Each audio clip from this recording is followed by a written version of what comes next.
नाजरीन, आपको एक अहम खबर से आगाह करें। दादू में मुंतखब नुमाइंदों ने सिंध हाई कोर्ट के अहकामात को हवा में उड़ा दिया। मुंतखब नुमाइंदों ने जिले की आवाम को आवारा कुत्तों के रहमो करम पर छोड़ दिया।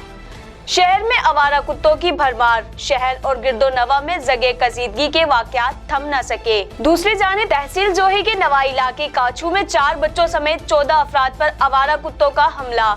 आवारा कुत्तों ने 4 बच्चों समेत 14 अफराद को काट कर जख्मी कर लिया। तहसील जोही सरकारी अस्पतालों में कुत्ते के काटने की वैक्सीन नायाब हो गई।